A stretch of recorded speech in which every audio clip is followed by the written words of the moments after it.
आवास वाले में भी ये तय हुआ था कि आवास वाले में इनको मिलेगा। हाँ, तो वही तीनों भिजवानी होगी। बस वो भेज दिया, तीनों हिसाब से करते हैं, वो हो जाएगा तो 300 आवास इन सबों का बन जाएगा तो कुछ इनकी धरान हो जाएगी। और दूसरी चीज की पेयजल का साधन नहीं है यहाँ कोई भी इनके लिए, तो हम अपनी तरफ से एक हैंडपंप यहाँ निधि से, हमारे पास निधि है, हमें जल जीवन मिशन के पाइप जहाँ नहीं पहुँचे हैं वहाँ हम विशेष परिस्थिति दे सकते हैं आपदा, इसलिए हम यहाँ अपनी तरफ से दे रहे हैं। जनपद गाजीपुर के सोहवल गांव में आग का कहर, 3 परिवारों की गृहस्थी जलकर राख। वहीं सांसद अफजाल अंसारी दुख बांटने का किया प्रयास, आपदा अधिकारी से पूरे हालात का किया जिक्र, आवास बनाने के लिए कहा, अपने सांसद निधि से पेयजल व्यवस्था करने की देखी घोषणा। उत्तर प्रदेश जिला गाजीपुर, सोचिए अगर एक ही पल में आपकी पूरी दुनिया उजड़ जाए तो क्या होगा। वर्षों की मेहनत से बनाया गया आशियाना, बच्चों के सपने, घर की खुशियां और जीवन भर की जमा पूंजी देखते ही देखते आग की भेंट चढ़ जाए तो उस दर्द को शब्दों में बयां करना मुश्किल हो जाता है। कुछ ऐसा ही दर्दनाक हादसा जनपद गाजीपुर के सोहवल गांव में हुआ, जहां भीषण आग ने 3 परिवारों की पूरी गृहस्थी को खाक में बदल दिया। आग की लपेटें इतनी दर्दनाक थी, लहरें मार रही थी कि देखते ही देखते घरों को राख में बदल दिया। अनाज, कपड़े, बर्तन, जरूरी दस्तावेज, लाखों रुपये का सामान, खटिया, बिछौना, चौकी आदि तमाम चीजें जलकर राख हो गई हैं। आज इन परिवारों के सामने सबसे बड़ा सवाल है कि वह अपने परिवार का गुजर बसर कैसे करेंगे। राख के ढेर में अपनी बची खुशी चीजें तलाशते बच्चे, रोती बिलखती महिलाएं, बेबस नजरों से सब कुछ देखते बुजुर्ग, ये दृश्य किसी का भी दिल दहला देने के लिए काफी है। कैफ भोपाली ने क्या खूब कहा, आग का क्या है, पल 2 पल में लगती है, बुझते बुझते एक जमाना लगता है। हादसे की सूचना मिलते ही क्षेत्र के लोग मौके पर पहुंचे और पीड़ित परिवारों को उम्मीद और उन्हें ढांढस बंधाया। वहीं सांसद अफजाल अंसारी भी सोहवल गांव पहुंचे, पीड़ित परिवारों से मुलाकात की, हर संभव मदद का भरोसा दिलाया। आखिर आग कैसे लगी, नुकसान कितना हुआ, पीड़ित परिवारों को क्या सहायता मिलेगी, ये अब तक सरकार नहीं कर पाई है और न मदद पहुंचाई है।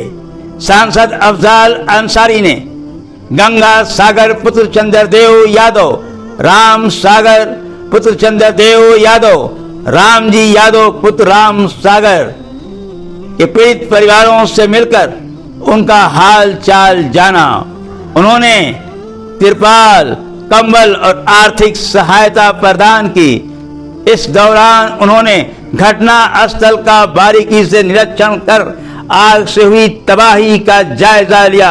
अफजाल अंसारी ने मौके से ही संबंधित आपदा अधिकारियों से फोन पर बात की और पीड़ित परिवारों को शीघ्र आवासीय सुविधा उपलब्ध कराने की मांग की। उन्होंने अपनी सांसद निधि से जल्द ही हैंडपंप उपलब्ध कराने का भी आश्वासन दिया। सांसद अफजाल अंसारी ने कहा कि अग्निकांड के इतने दिन बाद भी पीड़ित परिवार बुनियादी सुविधाओं से वंचित हैं, जो प्रशासनिक व्यवस्था पर गंभीर सवाल खड़े करता है। उन्होंने आरोप लगाया कि सरकार की कथनी और करनी में बड़ा अंतर है और जरूरतमंदों तक समय पर सहायता नहीं पहुंच पाती है। ये दुखद बात है। अंसारी ने भाजपा सरकार पर निशाना साधते हुए कहा कि पीड़ित परिवारों को अब तक समुचित सरकारी सहायता नहीं मिल पाना बेहद दुर्भाग्यपूर्ण है। उन्होंने यह भी कहा कि वर्ष 2027 के विधानसभा चुनाव में समाजवादी पार्टी भाजपा सरकार को सत्ता से बाहर करेगी। उल्लेखनीय है कि 13 मई की दोपहर सुबह करीब 11:30 बजे गांव में अज्ञात कारणों से भीषण आग लगी थी।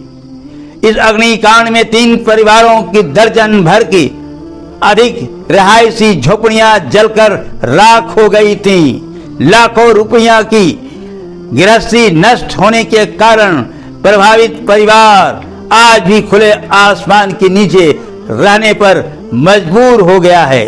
इस अवसर पर सांसद प्रतिनिधि बलिराम पटेल, प्रधान प्रतिनिधि गौतम यादव, पूर्व प्रधान ओम प्रकाश सिंह यादव, प्रधान प्रतिनिधि राकेश कुमार सिंह, सत्य प्रकाश यादव, झमेलू सोनू यादव, भरत यादव, पूर्व जिला परिषद सदस्य गामा राम, जोगिंदर यादव, पवन यादव, पंकज यादव, भीम यादव सहित बड़ी संख्या में पार्टी कार्यकर्ता और ग्रामीण मौजूद थे। वहीं सांसद अफजाल अंसारी की गई बातों को भी आप सुने। नमस्ते नमस्ते, क्या हाल चाल है? बढ़िया है सर, आदेश करें। आपके क्षेत्र के गांव है सुहवल, गंगा पार सुहवल गांव है। सुहवल गांव में एक आग लगी की घटना हो गई, जिसमें 3 परिवार, उसका जो भी हर अनाज, ओढ़ने बिछाने का बिस्तर, समस्त सब कुछ जल के नष्ट हो गया। लेखपाल वगैरह ने स्थल निरीक्षण किया और अपनी रिपोर्ट भेजा। कुछ जो त्वरित सहायता राशि के रूप में उन लोगों के अकाउंट में 14-18 हजार रुपया अब तक मात्र आया है।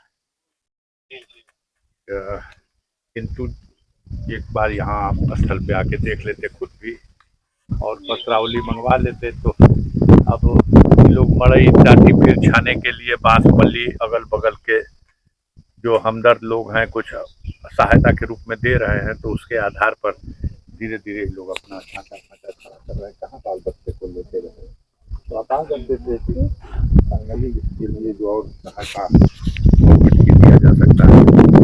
तीनों संतान एक पिता की है, लेकिन तीनों बाल बच्चेदार और अपने अपने परिवार वाले हैं। तीनों का खाना दाना, गोरू बछरू, रहन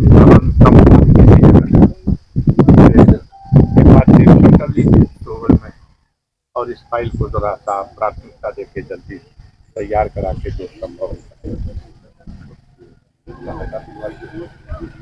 रिपोर्ट लग जाएगी तो हम बात करके डीएम साहब से आवास वाले में भी ये तय हुआ था कि आवास वाले में इनको मिलेगा। हाँ, तो वही तीनों भिजवानी होगी। बात वो भेज दिया, डीएम साहब से कहते हैं वो हो जाएगा तो 300 आवास इन सबों का बन जाएगा, तो कुछ इनकी धरान हो जाएगी। और दूसरी चीज की पेयजल का साधन नहीं है यहाँ कोई भी इनके लिए, तो हम अपनी तरफ से एक हैंडपंप यहाँ निधि से, हमारे पास निधि है, हमें जल जीवन मिशन के पाइप जहाँ नहीं पहुँचे हैं वहाँ हम विशेष परिस्थिति में दे सकते हैं आपदा, इसलिए हम यहाँ अपनी तरफ से दे देंगे। आप बस वो रिपोर्ट कीजिए तो आवास की व्यवस्था हो जाए, और जो धनराशि और इन लोगों को जो मिल सकती है मैक्सिमम वो दिलवा दीजिए। नाम क्या है परिवार के तीनों लोग का पता है? अभी एक सेकंड, हम यहीं खड़े हैं। एक का नाम है गंगा सागर, दूसरा राम सागर, सागर नाम है, गंगा सागर नाम, और तीसरा राम जी नहीं, ये सब एक सेकंड रुकिएगा। गंगा सागर पुत्र चंद्रदेव, और राम सागर पुत्र चंद्रदेव, और तीसरा जो है राम जी पुत्र राम सागर है, यानी उसके पिता भी वो हो गए हैं। ये 3 हैं। आप आकर